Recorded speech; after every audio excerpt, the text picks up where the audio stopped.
yo siempre he mantenido y sigo manteniendo un gran cariño y una gran admiración por don Pepe. ¿Y de José María hoy sos amigo? Y de José María siempre he sido su amigo, el amigo leal y franco, el amigo que no se va a callar cuando considera que hay algo que no está claro. A los políticos les cuesta aceptar a los amigos francos. Yo no sé si los aceptan o no, pero eso es problema de los políticos. Ahí fue donde empezó un juicio, donde un grupo tóxico de la nación declaró una guerra terrible, de la que yo fui también, y a veces quedan todavía algunas personas que siguen resentidas. Digamos que el adalid del movimiento visible era el señor Lafite Fernández Rojas, pero el cerebro era obviamente el señor Ulibarri, que dicho sea de paso, Claudio, qué barbaridad lo que hizo Laura. O sea, el día del aniversario de don Pepe nombró a Ulibarri uno de sus más acérrimos enemigos y enemigo de liberación y del figuerismo como embajador de Costa Rica en la ONU. O sea, doña Laura no tiene fronteras, por favor. Sus lealtades son con la nación, no con el figuerismo. Y Lafite Fernández sí encabezó un movimiento. Ahí apareció también otro político que fue compañero mío en Generales, don Federico Malabasi, que fue el que hizo el acta notarial cuando trabajaba con don Fernando Lincoln Galler Esquivel, abogado de la Nación, el 15 de marzo de 1991, donde declara Walter Campos y dice que él vio a José María disparar contra Chemis. La historia era totalmente diferente. El juicio que don Bernardo y don Carlos Espinac habían planeado para 2 semanas empezó el 29 de abril del 91 y terminó el 15 de diciembre del 93. No fue un mes cuando Walter Campos muere exactamente hasta Lolote en la cantina Las Castañuelas, 100 metros al sur del antiguo Cine Rex, o 100 metros al sur de la esquina sureste del Parque Nacional, con 375 de alcoholemia. Era algo así como poner una vaca en el aparatito este que los gringos acaban de poner sobre Marte. Murió, eso es lo que se llama una alcoholemia comatosa. Yo no podía creerlo. Pero vos ganás el juicio. No, vea qué curioso, Claudio. Esa es una sensación, porque la gente pensaba que yo defendía a José María, y no, yo acusaba en nombre de José María a los que lo habían injuriado, calumniado, y entre esos a Walter Campos. Yo gano el juicio contra Walter, pero los otros señores, por cuestiones de criterio del juez, quedaron absueltos. Eran los 2 señores Romero y me parece que otro señor que anda por ahí, no recuerdo el nombre, y Walter Campos, que obviamente, como he dicho, se murió el 15 de diciembre del 91. Yo recuerdo que papá me llamó a la casa en ese tiempo, creo que no habían celulares todavía, o eran unas cosas como de este tamaño. Sí, ya me parece que los chicos de Millicom. Es más, me acuerdo que mi nunca bien ponderado enemigo, Antonio Álvarez de Santi, había sido el ministro de Gobernación de Millicom, y después, vean qué casualidad, era el abogado de Millicom. Vean, es que a mí todavía la memoria me funciona más o menos. Yo me fui a la morgue y efectivamente ahí estaba el cadáver de una de las personas más dañinas que he conocido yo en mi vida, a todo nivel. El comité político, no sé cómo se llama, ¿sí? El centro de la semilla que asesoraba a José María, en ese tiempo, don Roberto Hidalgo, don Carlos Espinac, doña Floris Rodríguez, don Francisco Antonio Pacheco, me parece que Rebeca Grispan, decidieron que las cosas se quedaran así. Vea que estamos hablando de mitad de diciembre del 93 y las elecciones son el primer domingo de febrero del 94. Las semanas. O sea, estábamos a 7 semanas de las elecciones. Desde que muere Walter Campos, que yo me voy a hablar con José María a la casa de su abuelo Fafa, otro gran señor, y le cuento lo que ha pasado, yo no vuelvo a ver a José María hasta que se le ocurre proponerme que sea su ministro de Seguridad. Lo oigo en la madrugada del día de las elecciones, que me llama para saludarme y más o menos, dicho esto con cariño, me dijo: Juan Dieguito, te llamo para darte las gracias. He pensado mucho en vos ahora al oír el recuento. Un gran abrazo. No voy para no molestar a tu familia.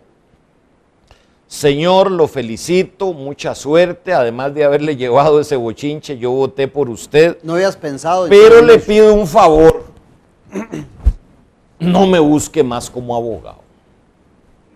Ser abogado político es complicado, se carcajeó y después fue un domingo que me llamó y me dijo que le urgía que fuera a la casa de don Danilo Jiménez, donde él termina viviendo todo su gobierno. Y ahí estaba ese viejo increíble Danilo Jiménez Veiga, don José María, un hijo mío, y tu servidor. Allá en el barrio Toya. En el barrio Toya de la parentela suya, don Claudio. Y me propuso que fuera ministro de Seguridad y yo le dije que no podía aceptar porque yo tenía 7 hijos y no me iba a alcanzar el sueldo. Efectivamente... Ahí aparece la figura de la actual presidenta como subalterna suya, como viceministra de Seguridad. ¿Fue una condición suya o fue una condición de don José María? Ahí aparece la figura de la actual presidenta como subalterna suya, como viceministra de Seguridad. ¿Fue una condición suya o fue una condición de don José María? No, fue una de esas trampas de ¿De mi sino? De mi destino. Ah, ok. Vea que yo acepto ser ministro de Seguridad por 3 razones. Número 1, porque era un muchacho de 39 años muy vanidoso. Con los años uno va perdiendo la vanidad porque no hay más remedio. Y todos los políticos en este país, Claudio, son vanidosos. Yo los pondría como los quebrados. Todos tienen el mismo denominador, vanidad, vanidad, vanidad, y tenemos vanidad sobre vanidad. Gente pura, gente rica, que lo que quiere es que le digan señor ministro, sí, ministro. Ya cumplió, o señor embajador. Ya cumplió sus metas, es tiene más, dinero. Ni necesita el sueldo. No tiene problemas. Pagaría por ese puesto. No tiene problemas si quiere problemas en la política. Segundo, dentro del grupo que yo me ubico, que es sobre vanidad, idealistas o locos, o las dos cosas. Creemos que las cosas pueden cambiar, que se puede hacer al gobierno. Y hay otros que son peligrosísimos. Pillos sobre vanidad, que también los hay.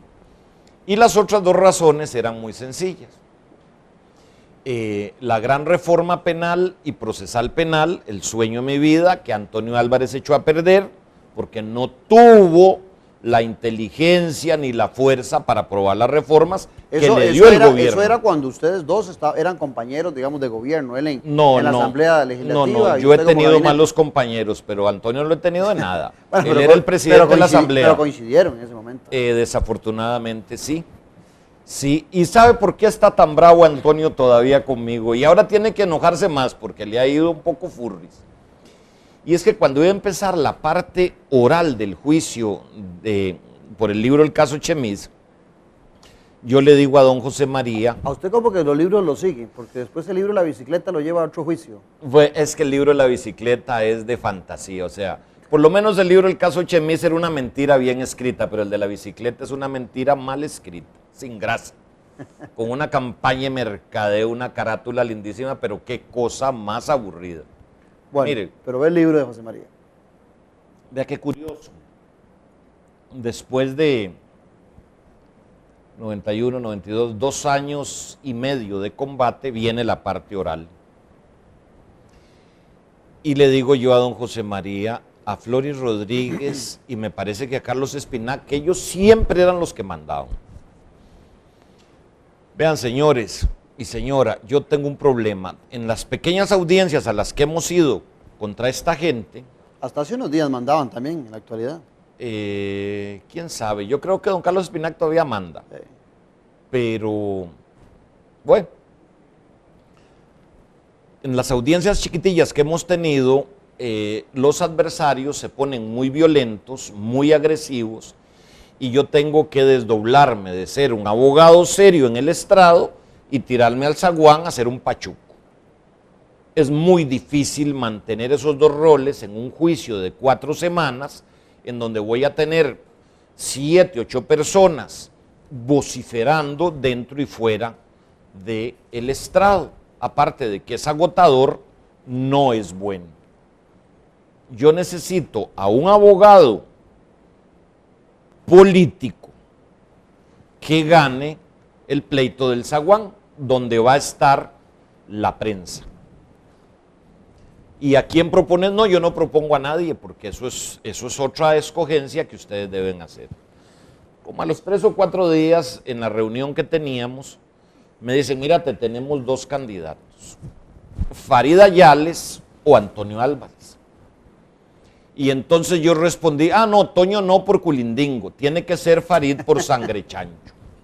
Y no me acordaba que Flori estaba emparentada con un hermano, con la hermana de Antonio, el famoso Tico Lindo, y ahí obviamente al hombre le contaron hasta que se sacó el clavo con una de las censuras más ridículas que ha visto la historia de este país. Gracias, Víctor. Ese es un poco de cuentos absolutamente ciertos.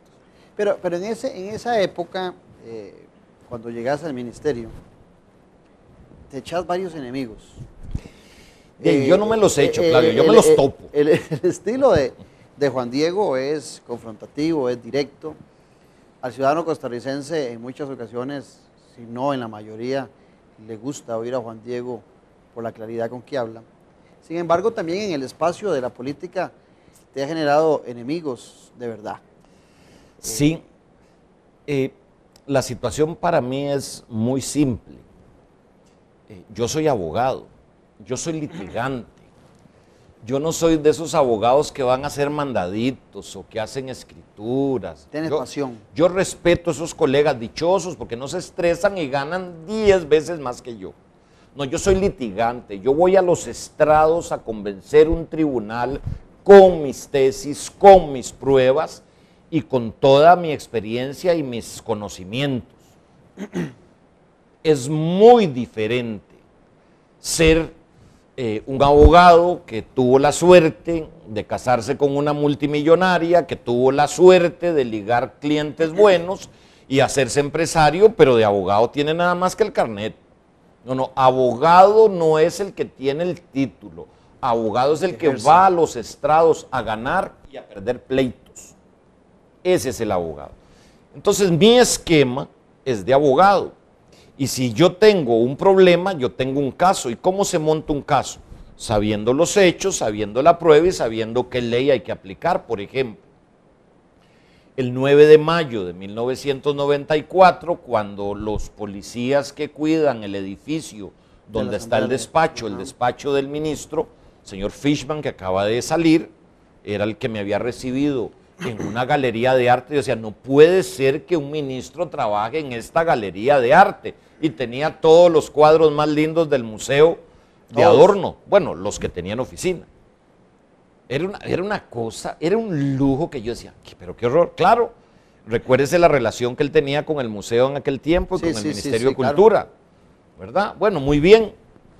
Cuando yo abro la puerta, lo que hay es un escritorio, una silla, una tarjeta del abogado de los Romero y una gran miada en alfombra frente al escritorio del ministro de Seguridad. Yo no puedo asegurar que el que miccionó ahí fue el señor Fishman, ni tengo olfato para diferenciar los orines según la raza de las personas, pero que era una miada, era una miada. Sí.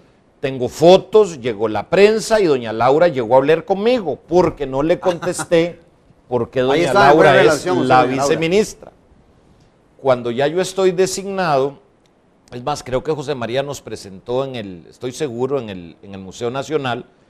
Y hasta entonces, ese día se conocen doña Laura. No, ahí todavía no habían viceministros. Eso lo hizo él el 7 de marzo del 94. Me acuerdo muy bien porque uno también de mis inveterados enemigos es don Julio Rodríguez.